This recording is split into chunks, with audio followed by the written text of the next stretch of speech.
Les équipes Notre-Dame, le mouvement qui vous aide à faire grandir votre couple dans la foi, vous présente Assagir les vertus devenues folles, le podcast qui vous mènera sur le chemin du bonheur conjugal, familial, en église et dans la société. 8 épisodes pour vous aider à mettre en place dans votre quotidien les vertus cardinales de façon spontanée. Présenté par le Père Amiot, prêtre du diocèse d'Évry et conseiller spirituel des équipes Notre-Dame, ce podcast vous invite à vous mettre en route sur un chemin de vie positif, dans une dynamique de gradualité que nous connaissons bien au sein de notre mouvement. Retrouvez Assagir les vertus devenues folles sur le site internet des équipes Notre-Dame, ainsi que sur YouTube et sur toutes les plateformes de podcast.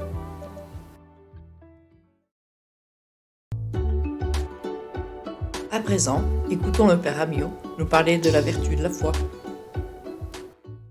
La foi est une adhésion à la parole de Dieu, donc adhésion en confiance. Or, aujourd'hui, on sait que depuis 1517, donc Luther, la Réforme, on est passé d'une spiritualité solide, l'institution, à une spiritualité liquide. Ça veut dire qu'on passe un peu plus par soi, mon Dieu et moi. Et ça marche vachement fort dans les courants évangéliques. Alors, ce sont deux frères en Christ, bien sûr, mais l'évangélisme chrétien, il a un effet de levier énorme parce qu'il touche une corde sensible, c'est le lien direct avec Dieu. Donc on va passer beaucoup moins, et même pas du tout, par l'institution, par les sacrements.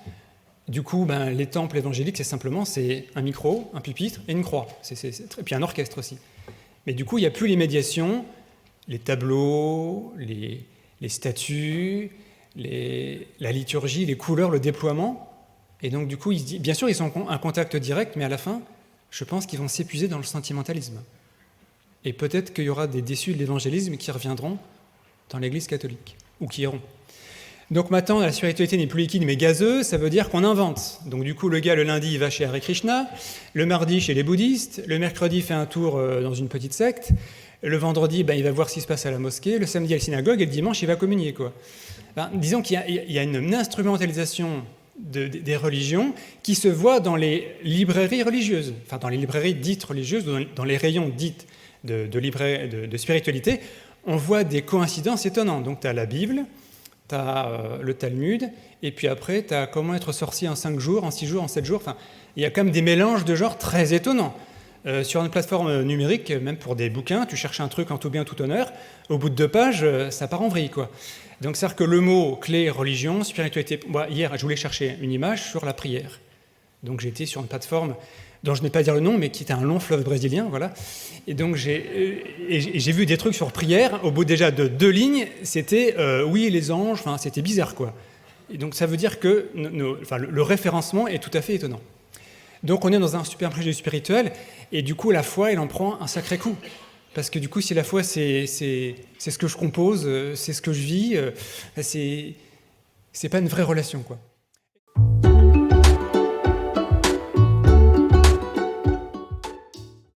Il se trouve que les PCE sont au service des vertus. Quel hasard, mon père! Quelle coïncidence, franchement! Bon, bref, cette distribution est très personnelle. On pourrait théologiquement dire que, en fait, c'est pas forcément ça, mais moi, ça me semble être ça. En vérité, je pense que chaque PCE nourrit toutes les vertus, mais je pense qu'il y aurait peut-être, ça reste à creuser, peut-être une certaine, une vertu un peu tête qui serait honorée par un PCE. Alors je vais essayer de dire ça, puis on s'arrêtera.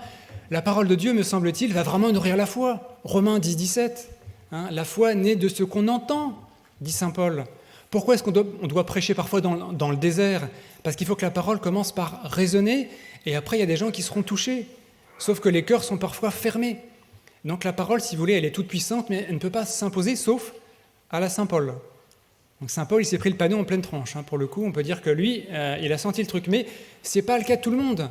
Les conversions sont plutôt pétriniennes que pauliniennes, c'est-à-dire des itinérances, parfois des allées, des retours, mais c'est un chemin.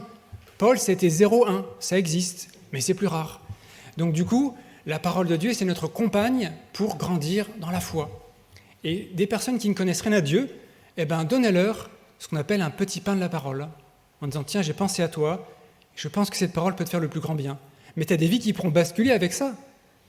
Tu as des personnes dont la vie va basculer parce qu'on leur a mis un texte, une citation, ou qu'on leur aura dit « Tiens, viens à la messe de Pâques, viens m'accompagner. » La liturgie peut faire des merveilles. Bon.